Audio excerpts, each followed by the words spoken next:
that a lot of things that we want to do, a lot of places we would like to go, a lot of things we would like to experience, and we just stop at but, and we build a case. In fact, I was reading something the other day that talked about but. It says but is an argument for our limitations, and when we argue for our limitations, we get to keep them.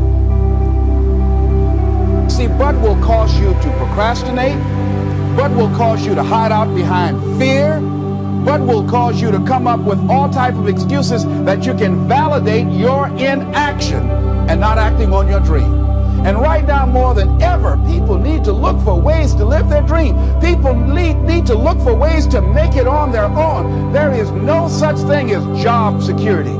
There's no such thing as a storm-proof or tragic-proof life. There are no guarantees today, ladies and gentlemen. The illusion is gone. There was a time when we graduated from high school, you're told, go to college and get out, and you go and work for a corporation for 30 or 40 years. They'll give you a gold watch and you'll retire.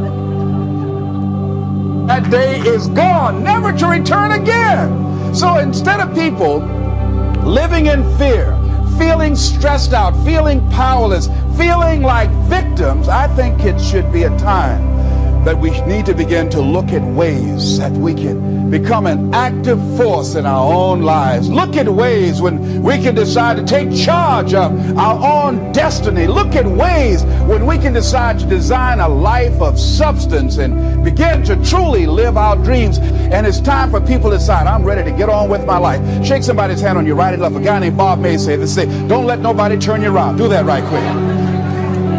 Now, you know, a lot of people say, I'm going to live my life one day when things get right. When I get all my bills paid. When I get my feet on the ground. Problem-free moments. A guy named Dimples had a record one time called, If It Ain't One Thing, It's Another. And I say, if it ain't one thing, it's 12 others. Always something there to build a case on why you can't move on, why you can't grow to the next level, why you can't begin to manifest your greatness, why you can't begin to live life on your terms. Always something there to block you, to keep you where you are, and keep you from beginning to develop your true greatness. Always some fear. How do we handle it? And I'm saying that if you've been hiding out behind but, if you've been using the fact that you don't have enough money or you don't have the education, take it head on. Go get the education. I was saying to a guy the other day who was saying, I said, how old are you? He says, 47 years old. I said, your sister tell me that you can't read. He said, that's right. I said, why? Well, you know, I didn't go to school. Excuse me, how old are you? I'm 47. 47? Yes. And you can't read or write? Yes. Have you ever heard of adult school, adult education? Have you decided that you should learn how to read to begin to expand your world? Why are you using that as a racket? Why don't you decide now that you're going to expand your world? That if other people can learn, you could learn too. Well, it's hard for me. Have you been and sit in a class yet? Have you signed up yet? No, I haven't. See, a lot of people say no, ladies and gentlemen, to things, and they don't even know what they're saying no to.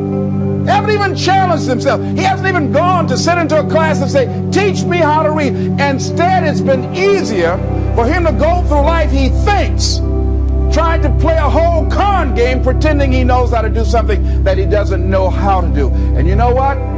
Most of us go through life like that. Most of us go through life pretending that we're satisfied where we are, pretending that everything is okay, pretending that we don't have any special goals or ambitions or desires, when really deep down inside we do really want more. But if you look at our behavior, if you judge based upon what we do, that really will tell you some true stories about people, because you have to judge a tree by the fruit it bears, not the fruit that it talks about. See, a lot of people pretend that they want more out of life.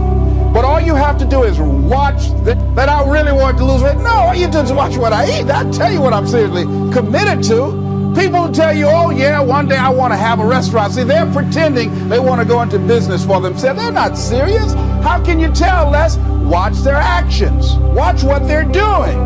The proof is in the pudding. So if you want to do something, if you thought about something you want to do, take it head on. Decide that you're going to start looking at it, start doing research on it, start tackling it, start becoming involved in whatever and wherever it might lead you to begin to explore the possibilities in that particular thing that you're seeking, so that you can begin to learn all you can about it. Decide that you're going to face it, that whatever shortcomings you have, that you're going to strengthen yourself there. Whatever training that's required, that you're going to go get that training, that you're going to get started right now. George Washington Carver would say, do what you can where you are with what you have and never be satisfied. S.P. Fuller used to say, and you heard Joe Dudley talk about, always strive to be more than that which you are. Yeah, don't get satisfied with yourself.